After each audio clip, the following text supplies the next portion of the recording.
Loving yourself every moment all the time is not the secret to success. Having appreciation for yourself is different than constantly loving. Now in the Bible it says love thy neighbor as thyself, so I think it's a worthy goal and it's useful, but most people are obsessed with it. And I think get on about living a life that's meaningful and you'll love yourself. I think the more you find unconditional love for others, the easier it is to find in yourself. And I think the focus is serving and loving, and that's what will get you to the point where you start doing it. But if you want to speed it up, stack all the good you've done, you'll feel great about yourself. Because it's all about you, me, what I'm not getting, what I'm not doing, and that's why you're in pain. And so I'm not telling you like I haven't done this shit. I've done it too in the past, but it's an old pattern I don't really do anymore. And it used to affect me. A dominant one, I wouldn't have become who I become. I know some people are not a good influence. I'm not denying that. I'm just saying you're more than somebody's influence unless you obsess about it every moment and make them wrong so you can make yourself feel superior morally, psychologically, or spiritually. That's bullshit. Stop the pattern. We've all done it. Catch yourself. Because if you want joy, happiness, and freedom and an extraordinary life, it will not come from blame. Never. There's no pride that comes from blame.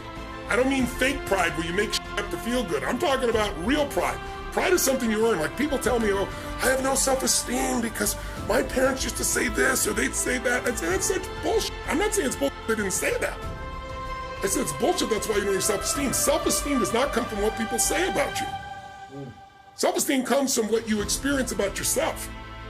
See, someone can tell you your whole life you're a piece of crap, and there's part of you go, you're full of it, I'm gonna show you. Lots of people have done that. They never bought it. Or someone tell you you're beautiful your whole life, you go, I'm not really beautiful. So what people tell you doesn't matter at all. It's what you stack. It's what you assemble. It's what you create. It's the habit of what you put in your head. And today I don't blame you because we got a whole culture that's always blaming somebody else for something in their life. But blame is not a strategy for pride. That's why you listen to these blaming people. They're all angry all the time.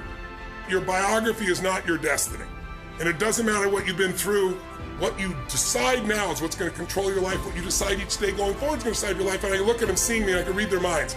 This big, tall, white, rich guy is going to tell me biography doesn't matter. So I said, let me tell you my story. And I told them the whole story, way more than I'm telling you. And every one of them was crying their eyes out when they're done. I said, look where I am right now. Because I wouldn't assemble the story that my past equals my future. The past only equals your future if you live there. If you're using a rear view mirror to guide yourself, you're gonna crash. So what you've been through is horrific. What you've been through is unjust. I'm on your side. But if you hang on to it, you have no future and you have no one to blame but yourself. My mom would think I was lying and I wasn't lying. She poured liquid soap down my throat till I threw up and I wasn't lying. So it's not the physical abuse, it's the fact that this is the person you love most that's trying to hurt you that messes with your head. So I could have been messed up for life, but I didn't. Because something inside me says, I'm responsible for this life. And part of that is because I started reading when I was 13, 14 biographies of people, the greatest people in history, and reading their lives and finding out, guess what? Their lives were far from perfect. Some of them had worse lives than I had. But when you have no reference and all you do is go online, you talk to other people, it's making everybody else toxic and I'm like this and they didn't do that, then you get to have this shitty life just like those other people. Why are they online so much? Because they don't have a life. Right? Don't be one of those. Free yourself from the chains of your past. Yes, there are people that you don't want to hang out with that will not serve you.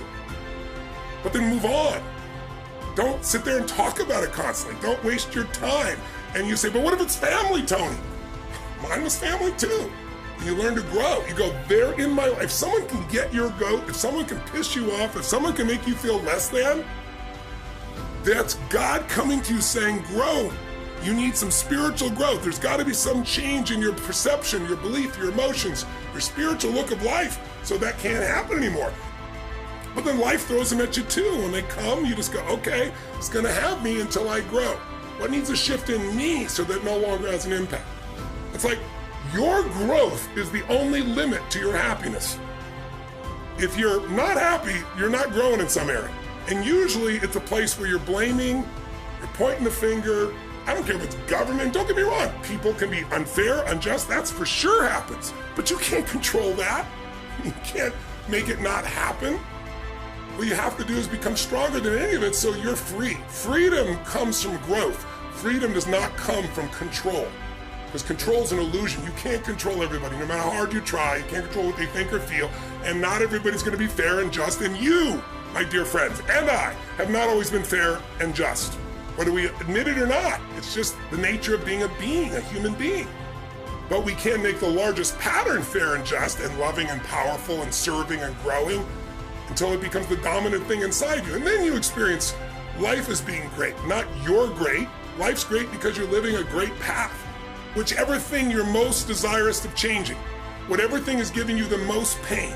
I always teach physiology first, as you well know. If you change the body, you'll change the emotions. If you change the emotions, you'll change your decisions, you'll change the quality of your life. Because the quality of your life is your emotions. It's not what you get. You can have $1 billion and commit suicide. People have done it, right? You can have beautiful relationships and commit suicide. You can have people loving you and be sad all the time. Our pattern of emotion is our home, and you have to upgrade your home. You have to train it, and one way to train it is the emotion comes from the way you move, the way you breathe, the way you speak. And all those physical characteristics change your biochemistry towards this feeling of being depressed. Remember, fear is physical. You feel it in your throat or your gut. So is courage. Courage doesn't mean you're not afraid. It just means you're strong enough, you push through in spite of the fear, right? And courage feels different in the body. So when you go lift, or you go for a sprint, or a strong run, or you jump in that freezing water, when you push your mind to go beyond what's comfortable, you feel a strength inside you, and that strength will help you to change your body, your emotions, your relationships, whatever. Like, find somebody who has what you want, ideally maybe more than one person, 2 or 3, and figure out what are they doing different than you in their relationship? What do they believe different than you about relationship? If it's their body, what are they doing different? They're not lucky. They're doing things differently. You might be slightly biochemically different, but there's patterns there that you can see. And so instead of learning by trial and error, which can take decades you may never learn, Jim Rohn taught me success leaves clues, man. Find someone's got what you want, study what they do, every aspect of it, and then add yourself to it. Serving is what my purpose is. I don't need all this bullshit. And that means I can do it when I say hello to the mailman. I can do it in front of 50,000 people. I can do it with my child. And there's lots of different purposes as you go through your life. But most people are trying to get that. They haven't even figured out what the hell they're going to do. They haven't even figured out how to enjoy their life. Your purpose will unfold if you do the right things. I think greatness is service. I think great service is a great life. I think, as you live your life, and I'm fortunate enough to uncover this earlier in my life, not because I'm such a good person, I think just because I love people, and because I've been attracted really brilliant people 20, 30 years my senior who had been through all the patterns. In the end, it's not what you get that's going to make you happy, it's who you become, and it's who you've been able to touch. And so I think greatness is service. I think greatness is finding the way to do more for others than anybody else, because that'll also come back to you in spades from the standpoint of your own sense of internal pride, not external, but your own sense. Like, people could take away everything I have, they can't take away who I've become as a man by my service and by my growth. So I think purpose and having a sense of progress are the two things that create a great life. If you've got a higher purpose than yourself, that's going to give you the motivation and the energy to drive when everybody else is exhausted and you're exhausted. And if you're making progress, you'll feel the rewards that come from that. And I think those two are twin powers in a great life.